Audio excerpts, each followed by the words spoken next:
구약성경 257쪽 민수기 36장 5절부터 9절 말씀 제가 받들어 읽겠습니다.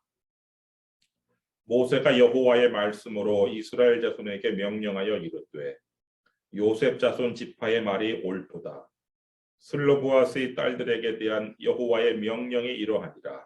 이르시되 슬로브앗의 딸들은 마음대로 시집가려니와 오직 그 조상 지파의 종족에게로만 시집갈지니 그리하면 이스라엘 자손의 기업이 이 지파에서 저 지파로 옮기지 않고 이스라엘 자손이 다 각기 조상 지파의 기업을 지킬 것이니라 하셨나니 이스라엘 자손의 지파 중 그 기업을 이은 딸들은 모두 자기 조상 지파의 종족되는 사람의 아내가 될 것이라.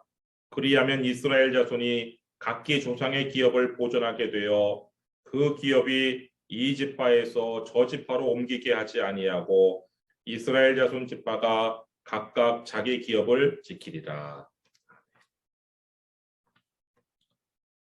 드디어 민수기 마지막까지 왔습니다.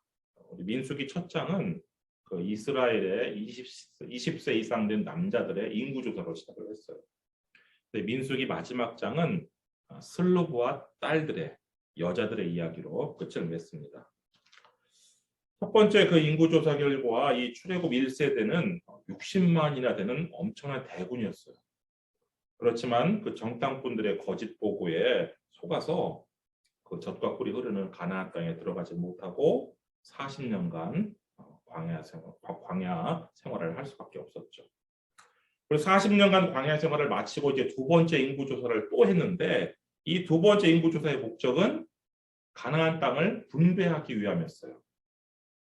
그래서 첫 번째 인구조사처럼 20세 이상의 남자들만 계수를 했는데 그리고 그 남자들의 숫자대로 이제 땅이 분배가 되는 거였어요.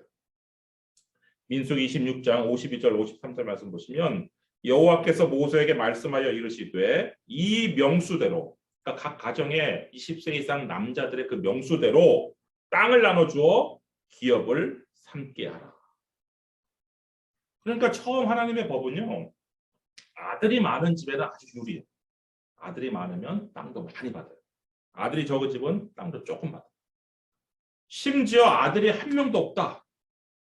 딸만 있다. 그런 집은 땅을 한 평도 못 받아요.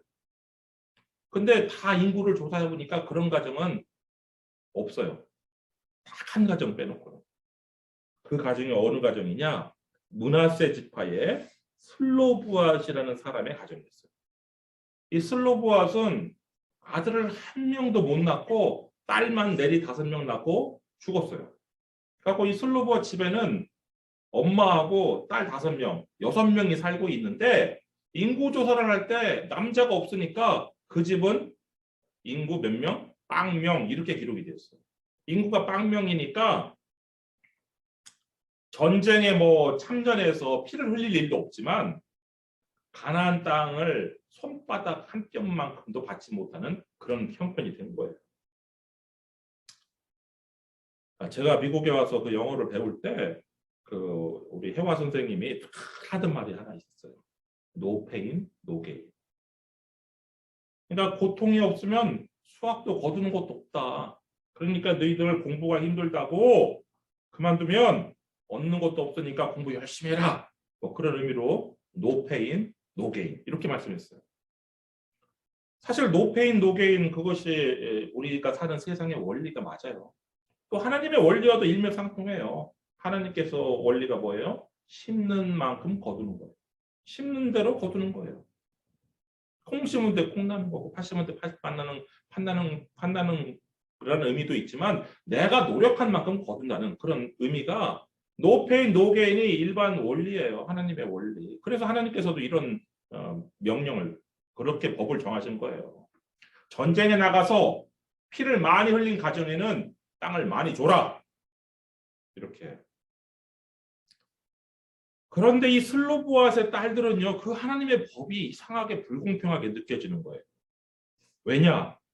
나도 전쟁에 나갈 수 있는데 나도 나가고 싶은데 내가 여자라는 이유로 전쟁에 나가지 못하게 하면서 여자라는 이유로 땅을 못 받는 것이 매우 불공평하게 느껴졌어요.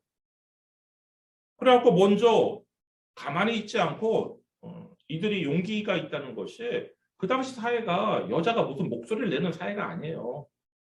뭐 물론 뭐 저기 그 모세의 누나 미리암이 선지자라서 뭐 이렇게 여자들을 이끌고 같이 뭐 출애굽하고 홍해를 건넌 다음에 막 이렇게 춤추고 기뻐하고 그런 적도 있긴 했었지만 일반적으로는 남성 위주의 사회인데 이 슬로보아스의 딸들은 당당하게 그 집안 어르신들한테 이의를 제기하는 거예요. 민수기 17장 1절 말씀 보시면요. 요셉의 아들 므낫세 종족들에게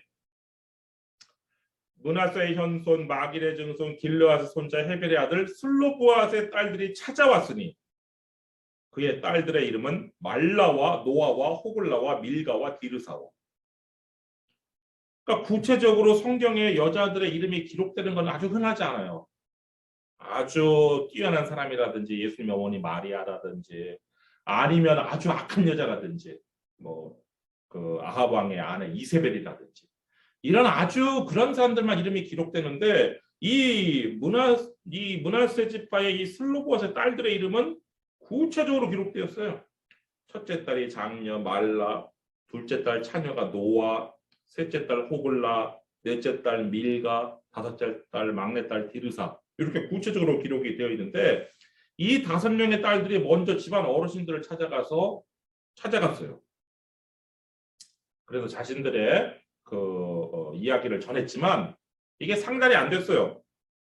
아마 므낫세 지파 사람들은 하나님의 법이 이런데 그리고 노페인 노게인 너희들은 전쟁에 나가서 피를 흘리지도 않는데 웬 땅을 요구하냐 하고 혼냈던 것 같아요. 이런 경우에 보통 그냥 한번 막히면 포기하는 사람들이 많은데 이 용기 있는 여성들은 포기하지 않고 그 이스라엘 지파의 최고 이스라엘 자손의 이스라엘 그 공동체 최고 높은 분들을 찾아갔어요. 그러니까 모세하고 대제사장 엘르아사를 찾아갔어요. 이제 아론은 죽었으니까요. 그리고 자신들의 사정은 그대로 알아요. 우리 아버지가 딸밖에 안 나와서 우리가 집에는 남자가 하나도 없다. 그리고 자신들의 아버지가 슬로보아시 고라의 무리에 들어간 반역자가 아니었다는 것을 이야기해요. 그런데 아니 우리 집에 남자가 없다고 그래서 땅을 기업으로 안 주시면 우리 아버지 이름을 그러면 소멸되는 거 아니냐. 우리 아버지의 이름이 대대에 이렇게 땅을 통해서 내려가야 되는 건데 이름이 끊어지지 않도록 땅을 달라 이렇게 요구를 하는 거예요. 그래서 모세가 듣고 보니까 이 딸들의 이야기가 그냥 일리가 있어요. 그래서 그걸 가지고 하나님께 나아갔어요. 하나님께서 모세로부터 그 슬로바 딸들의 사정을 들은 다음에 하나님께서 하나님의 법을 바꾸세요. 민수기 17장 7절 말씀 보시면 여호와께서 모세에게 말씀하여 이르시되 슬로브와 딸들의 말이 옳으니 너는 반드시 그들의 아버지의 형제 중에서 그들에게 기업을 주어 받게 하되 그들의 아버지의 기업을 그들에게 돌릴지니라. 그래가지고 전쟁에 나가지 않았던 슬로보아스의 딸들도 전쟁에 출전한 아들처럼 땅을 분배받도록 하나님께서 법을 바꾸셨어요. 이것이 계기가 되어서 나중에 그 민수기 31장에 미디안 전쟁에 나가거든요. 마지막 이 모세가 하나님의 명령에 순종해서 그 자신의 처가했던 미디안 전쟁에 나갔는데 그때 수많은 전리품을 가지고 왔어요. 이 전리품을 분배를 어떻게 하나님께서 명령하시냐면 이렇게 명령하세요. 민수기 31장 25절부터 27절 말씀 보시면 여호와께서 모세에게 말씀하여 이르시되 너는 제사장 엘르아살과 회중의 수령들과 더불어 이 사로잡은 사람들과 짐승들을 계수하고 그 얻은 물건을 반분하여 그 절반은 전쟁에 나갔던 군인들에게 주고 절반은 회중에게 주고.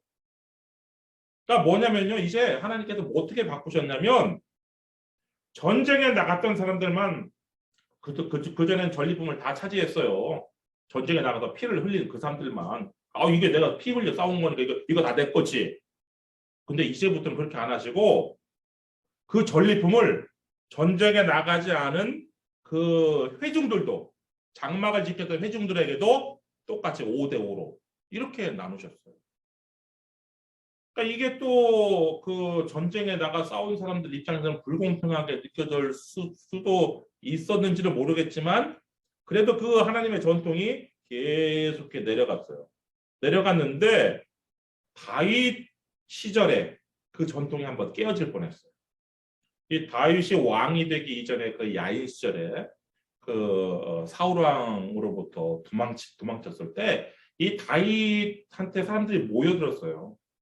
다윗한테 사람들이 모여들었는데 그 모여든 사람 가운데는 뭐 악인들도 있었고 악한 자들도 있었고 불량배도 있었고 아주 별의별 사람들이 다 모여들었는데 한 번은 그들과 함께 전쟁에 나갔어요.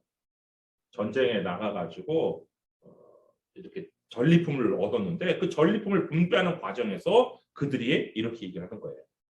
사무엘상 30장 22절 말씀 보시면 다윗과 함께 갔던 자들 가운데 악한 자와 불량배들이 다 이르되 그들이 우리와 함께 가지 아니하였은즉 우리가 도로 찾은 물건은 무엇이든지 그들에게 주지 말고 각자의 처자만 데리고 떠나가게 하라 하는지라.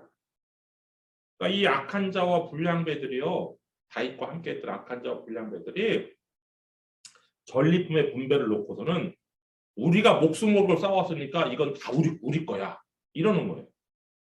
하나도 같이 싸우러 나가지 않은 같은 그 공동체의 사람들에게 하나도 주지 마 이렇게 요구하는 거예요 다윗한테. 그때 다윗이 그들의 요구를 거절해요. 거절하고 이렇게 이야기를 해요. 사무엘상 30장 14절 말씀 보시면 전장에 내려갔던 자의 분깃이나 소유물 곁에 머물렀던 자의 분깃이 동일할지니 같이 분배할 것입니다. 그리고 그것이 이제 이스라엘의 법이 됐어요. 정식적인 이제 성문법이 되었어요. 그날부터 다윗이 이것으로 이스라엘의 율례와 규례를 삼았더니 오늘까지 이릅니다. 아마 다윗이 하나님께서 이 그 민수기에 나오는 이 전쟁에서 미디안과의 전쟁에서 하신 하나님의 방법 또 하나님께서 슬로와 딸들에게 하신 그런 것들을 아마 알았을 가능성이 높아요. 그래서 자신들의 지금 부하들이 그렇게 막 주장을 해도 그 요구를 거절하고 원칙을 딱 세운 거죠. 이런 성경의 원리로요. 사실은 밖에서 일하는 남편이나 집을 지키는 아내나 몫이 동일한 거예요. 그래서 혹시 이 설교를 들으시는 우리 남편분들은 집에 있는 아내가 집에서 논다라고 생각하시면 안 돼요. 집을 지키는 아내나 밖에서 일하는 남편이나 몫이 동일한 것이 성경의 하나님의 원리입니다. 하나님께서는 슬로보아스의 딸들의 사연을 듣고는요. 또 상속에 관한 법도 새로 제정하셔요. 민수기 27장 8절 말씀 보시면 너는 이스라엘 자손에게 말하여 이르기를 사람이 죽고 아들이 없으면 그의 기업을 딸에게 돌릴 것이요. 그러니까 이제 하나님의 법은 그전에는 딸들은 유산을 상속받을 수가 없었어요. 근데 하나님께서 이 슬로보아 딸들의 그 용기 있는 그 행동, 그들의 말을 듣고는 법도 바꾸셨어요. 법을 새로 만드셨어요. 딸이 상속받을 수 있도록. 대한민국에서요, 사실은 60년대까지만 해도 딸들은 감히 아버지의 제사를 상속받을 수 없었어요. 그런데 성경에서는요, 이미 수천 년 전에 하나님께서 그런 법을 만드셨어요. 딸들도 유산을 상속받도록. 어쨌든 이 슬로보아 딸들의 용기 덕분에 하나님의 법이 바뀌고 새로 만들어지고 딸들도 상속을 받을 수 있는 길이 열리니까 누가 가장 기뻐했겠어요? 슬로보아 딸들도 기뻐했겠지만 이스라엘의 그 인구 조사에도 들어가지 못한 여성들이 수많은 여성들이 얼마나 기뻤겠어요. 그래가지고 이 슬로보아 5명의 딸들은요. 아주 그냥 여성 사회에서 여인들의 여성 사회에서 아주 영웅이 되었을 거예요. 그래서 그들의 이름이요 성경에 한 번만 등장하는 것이 아니에요. 아주 여러 차례 등장하는데 오늘 본문에도 등장을 하는데 오늘 본문 11절 한번 보세요. 민수기 36장 11절. 슬로보앗의 딸 말라와 디르사와 호글라와 밀가와 노아가 다 그들의 숙부의 아들들의 아내가 되니라. 그러니까 미혼이었던 이 슬로보앗의 딸들이 숙부의 아들들이니까 삼촌의 아들들이니까 사촌이죠. 사촌 오빠들과 결혼을 했다는 내용이 오늘 본문에 나와요. 근데 한 명도 아니고 이렇게 5명씩이나 사촌하고 결혼을 했다는 이런 데는 아마 어떤 사연이 있지 않겠어요? 그 사연이 바로 우리 민수기 36장의 내용인데 그 1절 말씀 한번 보세요. 요셉 자손의 종족 중 므낫세의 손자 마길의 아들 길르앗 자손 종족들의 수령들이 나와 모세와 이스라엘 자손의 수령된 지휘관들 앞에 말하여. 이 길르앗이라는 사람은요, 그 슬로보앗의 할아버지예요. 그러니까 이 5자매, 이 5자매한테는 증조 할아버지가 되는데 그 길르앗 증조 할아버지인 길르앗으로부터 퍼져나간 이 집안들의 그 어른들이 누구를 찾아갔냐면 모세를 찾아갔어요. 그래서 뭐라고 얘기를 하냐면 2절과 같이 얘기를 해요. 이르되 여호와께서 우리 주에게 명령하사, 거기서 우리 주는 모세예요. 모세에게 명령하사 이스라엘 자손에게 제비 뽑아 그 기업의 땅을 주게 하셨고 여호와께서 또 우리 주에게 명령하사 우리 형제 슬로보앗의 기업을 그의 딸들에게 주게 하셨은즉.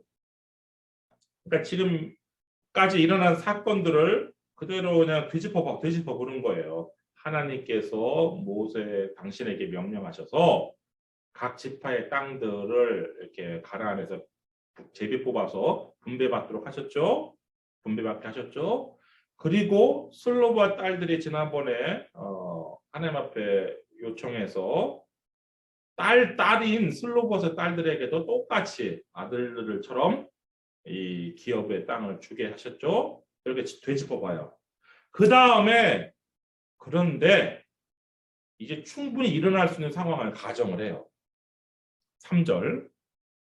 그들이 만일 이스라엘 자손의 다른 지파들의 남자들의 아내가 되면 그들의 기업은 우리 조상의 기업에서 떨어져 나가고 그들이 속할 그 지파의 기업에 첨가되리니 그러면 우리가 제비 뽑은 기업에서 떨어져 나갈 것이요.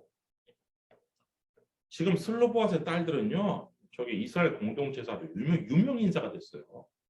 그러니까 오늘날 뭐 연예인급과 같은 인기를 누리고 있었는지도 몰라요.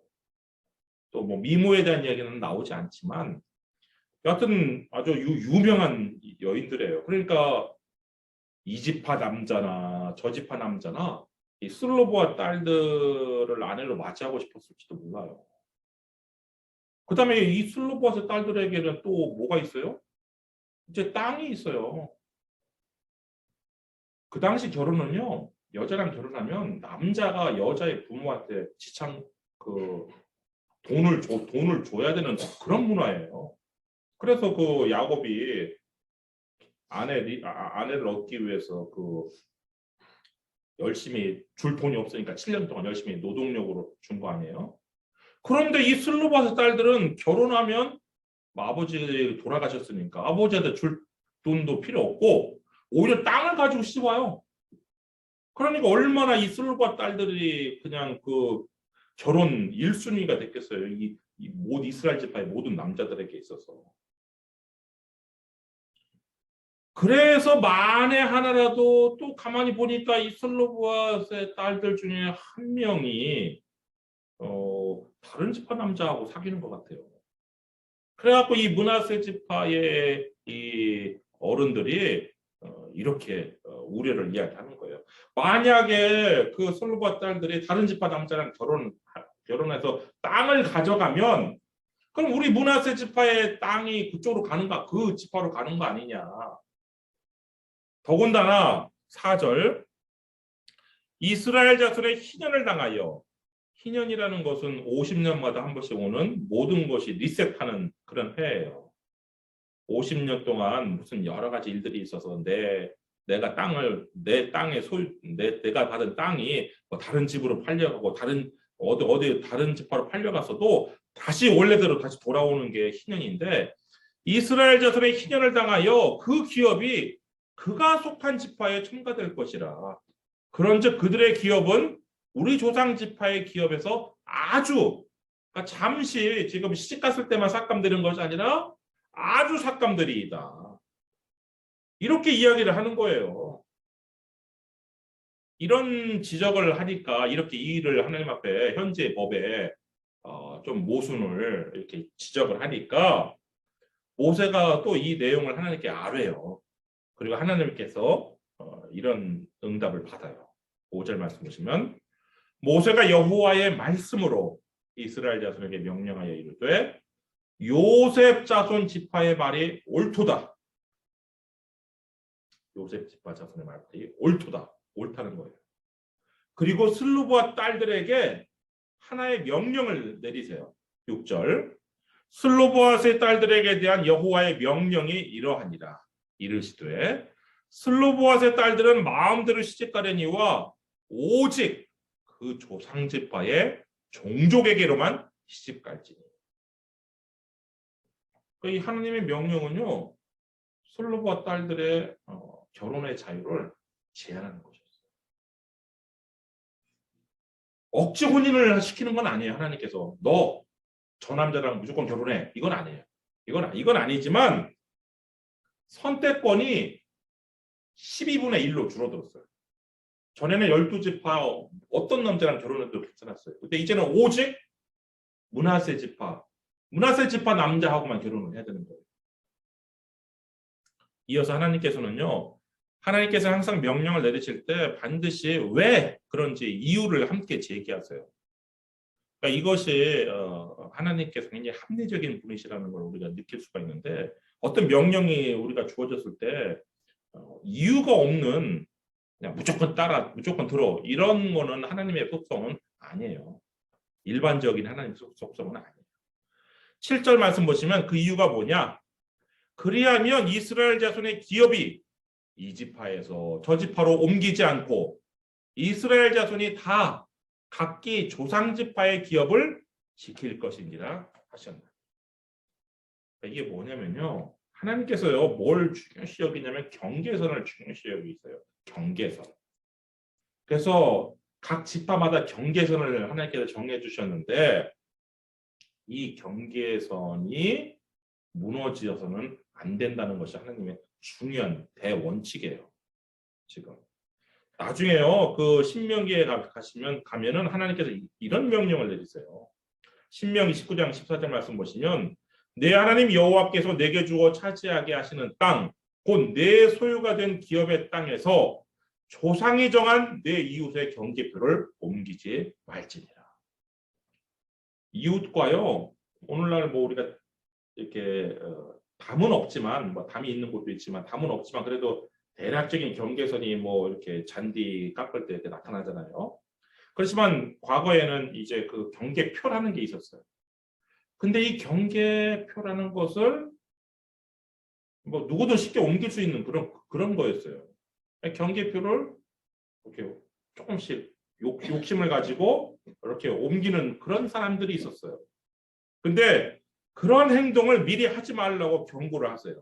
더군다나 경계표를 옮겨 가지고 이웃의 경계를 침범하는 것, 이거를 아주 저주받을 짓이라고 아주 백성들한테 약속을 받았는데, 신명기 17장 17절 말씀 보시면, 그의 이웃의 경계표를 옮기는 자는 저주를 받을 것이라 할 것이요 모든 백성은 아멘 할지니라. 그러니까 하나님께서요 그 한 가정과 한 가정, 이 경계선도 굉장히 중요시 여겼단 말이에요. 이거 옮기는 거, 경계선 이거 흐트러뜨리는 거, 이거 저주받을 짓이라고 하나님께서 말씀을 하셨는데, 하물며 한 지파와 다른 지파 경계선은 얼마나 더 중요하겠어요. 이건 마치 국경과 같은 거잖아요. 이웃과 이웃의 이 두 집의 경계표도 그렇게 중요시 여기는데, 하나님께서 저주받을 짓으로 여기는데, 지파와 지파의 경계선을 얼마나 더 중요하게 여기시겠냔 말이에요. 근데 만약 지금 결혼 정령기에 있는 이 슬로브와 딸들에게 어떤 한계를 정해주지 않으면 좀 지파 간의 경계선이 무너질 수 있어요. 그래서 하나님께서요, 슬로브와 딸들에게만 이런 결혼의 자유를 제한하는 이런 명령을 내리신 것이 아니라 아예 법을 하나 만드세요. 예전에 상속법을 하나 만드셔가지고 여자도 상속받을 수 있겠다면 이번에는 어떤 법을 새로 만드냐? 그래, 지난번 내가 만든 법에 따라서 만약에 딸들이 상속받는 경우에는 아버지의 재산을 상속받지 않고 그냥 그런 여자들은 그냥 아무 집안 남자나 만나서 시집가도 좋지만 아버지의 이름으로 받은 기업을 상속받은 그 여자는 오직 자기 지파의 사람들하고만 결혼해야 된다. 이런 법을 하나님께 새로 만드세요. 거기에 8절 말씀 보시면 이스라엘 자손의 지파 중 그 기업을 이은 딸들은, 이 조건이 중요한 거죠. 그 기업을 이은 딸들, 이 기업을 이은 딸들이라는 것은 아버지의 그 재산을 상속받은 딸들이에요. 이 딸들은 모두 자기 조상 지파에 종족되는 사람의 아내가 될 것이다. 그러니까 자기 조상 지파에만 시집갈 수 있다는 거예요. 그리하면 이스라엘 자손이 각기 조상의 기업을 보존하게 되어 그 기업이 이 지파에서 저 지파로 옮기게 하지 아니하고 이스라엘 자손 지파가 각각 자기 기업을 지키리라. 그래서 하나님의 이런 새로운 법이 딱 나왔어요. 그 시행은 슬로브와 딸들부터. 이 법이 적용이 되니까 이 슬로브와 딸들이 갑자기 자유가 제한되니까, 더군다나 지금 누군가는 다른 집파 사람하고 사귀는 사람도 있을 수 있는데 이렇게 딱 되니까 반응이 어떻겠어요? 뭐 이게 좋겠어요? 좋지 않았겠죠. 그럼 선택은 뭐 두 가지겠죠. 그 법을 따르지 않아 불순종하는 거, 아니면 그냥 싫어도 그 법을 따르는 거, 두 가지인데 지금 이 결국에는요, 이 슬로브와 딸들이 순종을 해요. 10절 말씀 보시면 슬로브앗의 딸들이 여호와께서 모세에게 명령하신 대로 행하니라. 그래서 5명의 딸들이 다 사촌들과 결혼하게 되는 11절과 같이 나오는데요. 슬로브앗의 딸 말라와 디르사와 호글라와 밀가와 노아가 다 그들의 숙부의 아들들의 아내가 되니라. 그런데요, 이 순서가 아까 나왔던 그 슬로브앗 딸들의 순서하고 달라요. 이 딸들의 순서가. 일단 장녀 말라는 아마 이 첫 번째로 순종한 것 같아요. 그리고 두 번째 차녀가 노아였는데 노아가 아니라 누가 나오냐면 디르사가 나와요. 이 디르사는 막내였던 사람이었어요. 그러니까 막내딸이 두 번째로 나오는 거예요. 그다음에 셋째 딸 호글라, 넷째 딸 밀가는 순서대로 나오고 원래 둘째 딸 차녀였던 노아가 맨 마지막으로 지금 나와요. 아마 이거는 이 하나님의 명령에 하나님의 새로운 법에 순종한 순서였을 거예요.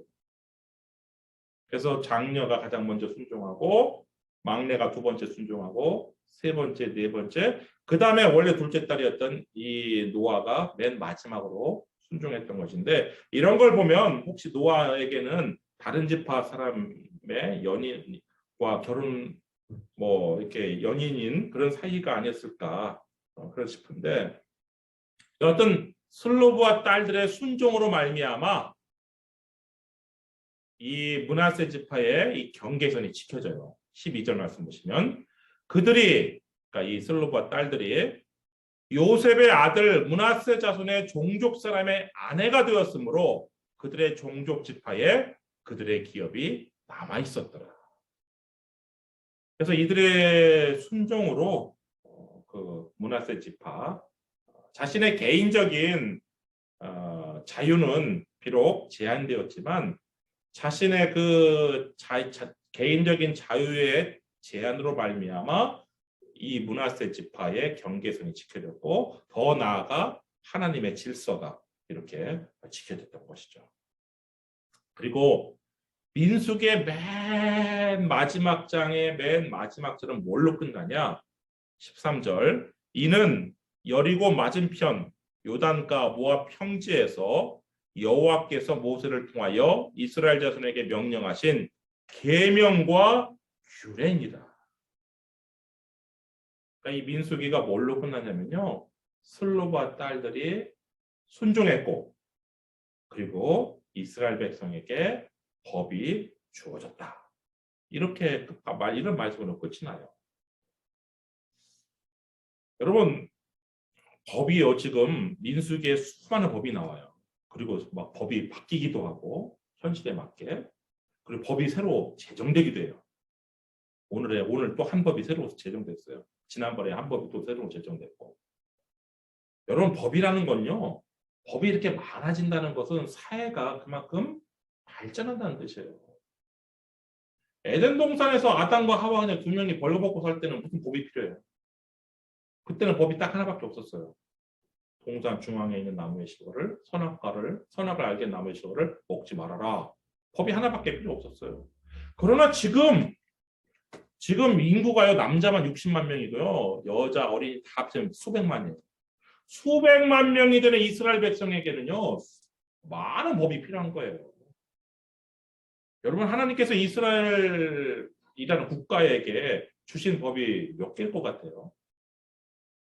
이스라엘 국가가 가지고 있는 법이 몇 개쯤 될 것 같아요?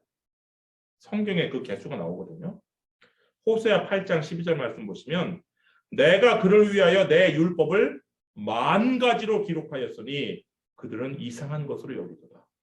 하나님께서요 하나님의 나라 그 이스라엘에게 주신 법이요 1만 가지예요. 1만 개의 법이에요. 뭐 우리 텍사스에는 뭐 수만 개의 법이 있지만 당시에 그 이스라엘 국가에는 하나님께서 10,000가지의 법을 주셨어요. 법의 개수가 뭐 많으냐 적으냐 이게 중요한 게 아니에요. 그 법에 순종하느냐 순종하지 않느냐가 중요한 것이죠. 우리 인류의 조상 아담과 하와는 단 한 개의 법에도 순종하지 못했어요. 순종하지 않았어요. 불순종했어요. 그래서 그 결과 죄가 이 땅에 들어온 거 아니에요.